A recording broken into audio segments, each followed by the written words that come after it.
रहमतुल्लाहि व बरकात। अल्लाह के नाम से शुरू जो बड़ा मेहरबान और निहायत रहम करने वाला है।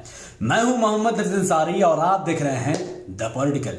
कंगना रनौत के सर पर पद्मश्री का भूत अब उतरने वाला है। शायद बहुत जल्द पद्मश्री अवार्ड कंगना रनौत हमारे देश के राष्ट्रपति को वापस करना होगा, क्योंकि कंगना रनौत के उस बयान से पूरे देश में हड़कंप मच चुकी है और कंगना रनौत के सर पर पद्मश्री अवार्ड का तलवार लटक चुका है। कुछ ही दिन पहले एक शो में कंगना रनौत पहुंची थी, जहां पर उन्होंने एक बात कही, जहां पर उन्होंने कहा कि 2014 में ही हमें असल आजादी मिली, उससे पहले तक जो आजादी थी वो झूठी थी। जैसे ही ये बात कंगना रनौत ने कही, पूरे प्रदेश में भूचाल आ गया। लोग अलग अलग तरह की बातें करने लगे। कंगना रनौत के ऊपर सबसे ज्यादा मुसीबत तब बढ़ गई जब आम आदमी पार्टी की एक लेडी लीडर, उत्तर प्रदेश की एक बहुत बड़ी लेडी लीडर है जिनका नाम है स्वाति मलिवाल, उन्होंने राष्ट्रपति को, हमारे देश के प्रेसिडेंट को एक लेटर लिख दिया है, जिसमें उन्होंने इस बात का अनुरोध किया है कि किसी भी तरीके से हर हाल में as soon as possible Kangana Ranaut को दिया गया पद्मश्री अवार्ड को वापस लिया जाए, क्योंकि कंगना रनौत इस अवार्ड के लायक नहीं है। और पूरे न्यूज मीडिया में इस बात को कवर की जा रही है कि कंगना रनौत को अब किसी भी वक्त अपना पद्मश्री का अवार्ड वापस करना होगा, क्योंकि वो 2014 वाली आजादी की बात से पूरी तरीके से फंस चुकी है। लेकिन इस बात को बहुत दिलचस्प मैं कर देना चाहूंगा अपने द पॉलिटिकल पेज के माध्यम से कि कंगना रनौत ने जो बयान दिया है कि 2014 में हमें असल आजादी मिली है, यह बिल्कुल सही बात है, चौंकने की जरूरत नहीं है। कंगना रनौत की उस शो में कही जाने वाली एक एक बात सही है। वो अलग बात है कि कंगना रनौत ने अपने इस बात की सफाई देते हुए कोई प्रमाण या कोई तथ्य सामने नहीं रखा है, बल्कि उसने बेशर्म होकर एक बात कही, उसके बाद उसमें अटल रह गई। लेकिन मैं मोहम्मद अंसारी अब तथ्य के बुनियाद पर इस बात को साबित कर दूंगा कि माननीय श्रीमती कंगना रनौत जी ने जो कुछ भी कहा वो एकदम 100% सही है। और अब मैं आपको इसका प्रमाण देता हूं कि क्या वाकई में 2014 वाली आजादी ही सही आजादी है। क्या कंगना रनौत ने सही बात कहा था? और हमारे देश को इस बात को समझना ही पड़ेगा कि आप किसी को भी एक तरफा एलिगेशन नहीं लगा सकते। तो मैं कंगना रनौत के सम्मान में उतर चुका हूं मैदान में और आपके सामने तथ्य पेश करने वाला हूं। जी हां, हमें वाकई में 2014 के बाद कुछ ऐसी आजादी मिली है जो 2014 से पहले यानी मनमोहन सिंह, कांग्रेस और अटल बिहारी वाजपेयी की सरकार में नहीं मिली थी।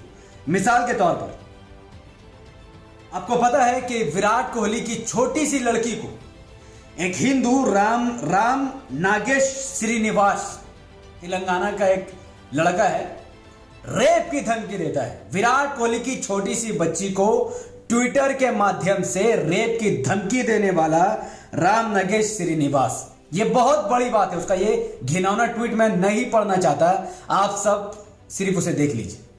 2014 से पहले किसी भी क्रिकेटर के बेटी को रेप करने की धमकी इतना खुली तरीके से किसी ने नहीं दी है, पर इस हिंदुत्व आइडियोलॉजी रखने वाले राम नागेश ने दे दी। तो कंगना रनौत ने सही कहा था। 2014 के बाद जो आजादी मिली है उसका भरपूर तरीके से इस्तेमाल रूढ़िवादी हिंदुत्व सोच रखने वाले लोग कर रहे हैं। दूसरी दलील, किसानों को कुचलने की आजादी। आजाद देश में पहली बार किसी नेता के बेटे ने कम से कम 6 लोगों को अपनी गाड़ी से कुचल दिया और मौत के घाट उतार दिया। यह आजादी 2014 से पहले किसी को नहीं थी, और यह 2014 के बाद बीजेपी मिनिस्टर और उसके लड़के को मिली और उसने 6 से भी ज्यादा किसानों को कुचल दिया है। तो यह भी आजादी 2014 के बाद ही मिली है।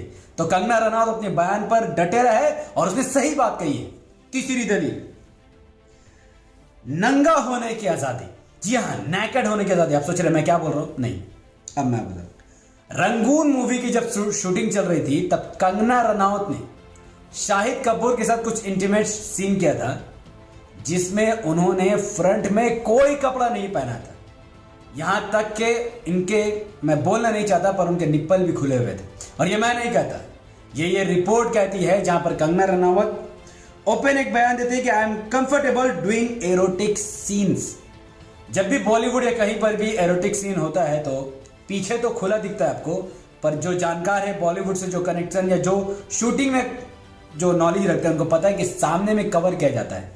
ऐसा कवर किया जाता है कि पीछे से पता नहीं चलता है। पर कंगना रनौत ने उसको कवर करने से इनकार कर दिया और शाहिद कपूर के साथ वैसे ही वो लेट गए।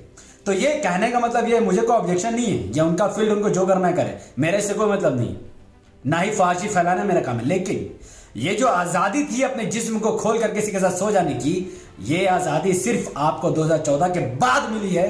2014 से पहले किसी ऐसी एक्ट्रेस ने नहीं किया है कि अपने सामने का पूरा पोजीशन को खोल कर किसी के साथ सो जाए। मैं अपमान नहीं कर रहा, मैं रियलिटी फैक्ट बता रहा हूं, कहीं मेरे ऊपर मानहानि केस मत ठोक देना।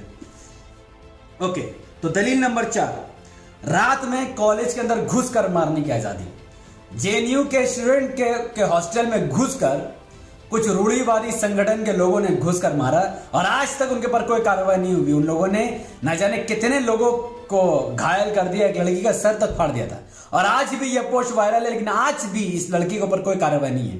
तो कॉलेज के अंदर घुसकर मारने की आजादी भी 2014 के बाद ही हमारे देश को मिली थी। तो मैं आपसे बार बार पूछ रहा हूं कि कंगना रनौत ने क्या गलत कहा है। उसकी एक एक बात सही है और मैं आपको सबूत भी दे रहा हूं। अभी तो शुरुआत में भी और भी आजादी बाकी है। नंबर 5, 4 घंटे के अंदर अंदर 23 करोड़ रुपए खर्च करने की आजादी। जी हां, हमारे देश के प्राइम मिनिस्टर नरेंद्र मोदी जी मध्य प्रदेश गए हैं किसी दौरे से। 4 घंटे वो रुके थे और 4 घंटे में 23 करोड़ रुपए आम जनता के पैसे उन्होंने खर्च कर डाले। 2014 से पहले भारत का कोई भी ऐसा प्रधानमंत्री नहीं गुजरा है जिसने 4 घंटे में 23 करोड़ रुपए अपने ऊपर खर्च किए हो, अपने अय्याशी मोड़ा दिए हो। लेकिन मोदी जी ने ऐसे किया। अय्याशी बोले तो अच्छा खाना, अच्छा पहनना, ज्यादा प्रोटेक्शन लेना, लाइक दैट। वो नहीं बोल रहा हूं किसी के साथ ना चले वो, लेकिन ये आजादी 2014 से पहले नहीं थी, बल्कि 2014 के बाद नरेंद्र दामोदर दास मोदी ने ऐसी आजादी लाई है जहां पर करोड़ों रुपए गरीब के बहा दिए जा रहे हैं। तो कंगना रनौत ने जो आजादी के बारे में कहा वो 100% सही है। अभी और भी बाकी है।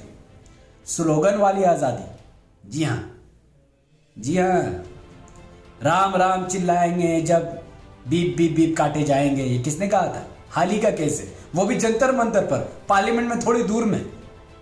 ऐसी आजादी 2014 से पहले नहीं थी। तो ये आजादी मोदी जी ने दी है, मोदी जी के गवर्नमेंट ने दी है। आज भी ये बंदा फरार चल रहा है और पकड़ा भी गया होगा तो बेल उसे कब का मिल गया होगा। तो ये आजादी भी 2014 से पहले नहीं थी, बल्कि 2014 के बाद आई है। फेक न्यूज फैलाने की आजादी, जी हां, फेक न्यूज फैलाने की आजादी भी 2014 से पहले नहीं थी, 2014 के बाद आई है। जहां पर 130 करोड़ भारत के लोगों को मूर्ख बनाया जाता है रोज, खास करके नोटबंदी के वक्त। इसके अंदर नैनो टेक्नोलॉजी है, इसके अंदर चिप है। जहां ज्यादा नोट जमा होंगे तो सैटेलाइट को पता चल जाएगा, सैटेलाइट से मोदी जी को पता चल जाएगा, मोदी जी आपके घर के अंदर घुस जाएंगे और मोदी जी घर में घुसकर पूछेंगे कैम छो, माजा माचो बोल के चले जाएंगे। मैं गुजराती लैंग्वेज का अपमान नहीं कर रहा, मोदी जी की एक्टिंग कर रहा हूं, बस कोई बुरा ना माने। तो फेक न्यूज फैलाने की जो आजादी है ये भी 2014 के बाद माननीय नरेंद्र दामोदर दास मोदी ने हमारे देश के गोदी मीडिया को दिया है। तो यह आजादी 2014 से पहले नहीं थी। तो कंगना रनौत की आजादी वाली बात सही है। और last but not the list पर मैं बताना चाहूंगा वो है अंधभक्तों को मूर्ख बनाने की आजादी, हिंदुओं को मूर्ख बनाने की आजादी। क्योंकि मुसलमान तो कोरोनिल को नहीं खरीद रहा था। कोरोना का टाइम था, कोरोनिल एक किट लॉन्च किया गया जहां पर कहा गया कि जो पापड़ खाएगा, भाभी जी का पापड़ खाने वाला कोरोना से बच जाएगा। मुसलमान तो इसे नहीं खरीदते, मुसलमान पतंजलि को खरीदते ही नहीं, क्योंकि पतंजलि का पैसा कहां जमा होता है वो सब जानते हैं। सिर्फ हिंदू, और हिंदू में से भी पार्टिकुलर जो बीजेपी के भक्त है वही खरीदते हैं। तो ऐसे 30-40 करोड़ हिंदुओं को मूर्ख बनाने की जो आजादी है ये भी 2014 के बाद ही नरेंद्र दामोदर दास मोदी की सरकार ने दी। तो अब मैं आपसे पूछता हूं कि अब आप बताइए, इस वीडियो को जिसने भी अंत तक देखा है, अब मैं आपसे पूछता हूं और धड़ धड़ कमेंट में मुझे बताइए कि कंगना रनौत ने जो टीवी शो में कहा कि 2014 के बाद ही हमें असल आजादी मिली है और इतने सारे मैंने प्रमाण आपको दे दिया आजादी की, तो क्या आप अब कंगना रनौत के साथ है कि कंगना रनौत के खिलाफ है? अब मैं आपसे पूछता हूं, पद्मश्री अवार्ड कंगना रनौत को मिला और वो डिजर्व करती है भाई। इतना बड़ा सच, ये जितना बड़ा सच बात कंगना रनौत ने कही है उतना सच आज तक प्रियंका गांधी या मायावती ने भी नहीं कही होगी। इतना खुलकर उन्होंने सच कहा कि वाकई में 2014 के बाद त्रिपुरा जैसे जगहों में दंगा करने की आजादी, 2000 आपके दिल्ली में दंगा करने की आजादी, रूढ़िवादी संगठन को इतनी आजादी कि मुसलमानों को पीट पीट कर मार देने की आजादी, जानवर को बचाकर इंसान को मारने की आजादी, ये सब कुछ 2014 के बाद ही तो मिला है। आखिर मोहम्मद इखलाक को मारने की आजादी कब मिला? हाफिज जुनैद को मारने की आजादी, तबरेज अंसारी को मारने की आजादी, कारी ओवैस को मारने की आजादी, हजारों मुसलमानों को, हजार तो नहीं पर सैकड़ों मुसलमानों को एक गाय के लिए मार दिया गया, गाय के लिए, जानवर के लिए। तो यह आजादी 2014 से पहले नहीं थी, 2014 के बाद मिली है। तो मैं आपसे गुजारिश करूंगा कि अब आप कमेंट में बताएं कि क्या पद्मश्री अवार्ड कंगना रनौत से छीन लिया जाना चाहिए? क्या कंगना रनौत का वो बयान गलत था?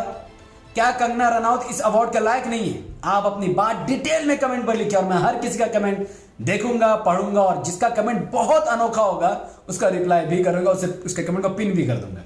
सो धड़ाधड़ कमेंट पर अपनी बात को रखिए, जितना ज्यादा हो सके उतना ज्यादा इस वीडियो को वायरल कीजिए। इस वीडियो को लाखों लोगों तक पहुंचाने के लिए यूट्यूब का एल्गोरिथम कहते हैं कि जब किसी वीडियो पर लोग धड़ाधड़ लाइक करते हैं उसके लिंक को व्हाट्सएप, फेसबुक, इंस्टाग्राम पर शेयर करते हैं। जब भी लोग चैनल को धड़ाधड़ सब्सक्राइब करने लगते हैं, यूट्यूब ऐसे वीडियो को लाखों लोगों तक पहुंचा देता है। तो इस वीडियो को लाइक कीजिए, इसके लिंक को व्हाट्सएप, फेसबुक, इंस्टाग्राम में शेयर कीजिए, अपनी बातों को कमेंट पर रखिए। और ऐसे चैनल जो कंगना रनौत का बहिष्कार कर रहे हैं, इस कमेंट में, इस वीडियो के कमेंट पर उस चैनल को मेंशन करके उनको बोलिए कि भाई इस वीडियो को देख के समझो कि कंगना रनौत ने सही कहा है, गलत नहीं कहा है। अब वो गलत सही कितना ऊपर है वो अलग बात है, पर बात तो सही कहा है, चाहे से जिस तरीके से भी कही हो। और अगर आप लोग इस वीडियो को हमारे YouTube channel, Facebook channel the political news पर देख रहे हैं तो अभी इसी वक्त इस वीडियो को कम से कम 5-6 ग्रुप में शेयर कीजिए। और जो लोग कंगना रनौत के खिलाफ है उनको इस कमेंट पर मेंशन कीजिए, @ लिखकर मेंशन कीजिए और मुझे अपनी दुआ में याद रखिए। बहुत बहुत शुक्रिया। अस्सलाम वालेकुम रहमतुल्लाहि व बरकातहू। अल्लाह की सलामती रहमत व बरकात आप तमाम भाई और बहनों पर हो। मैं अल्लाह भी पीस अपॉन अस।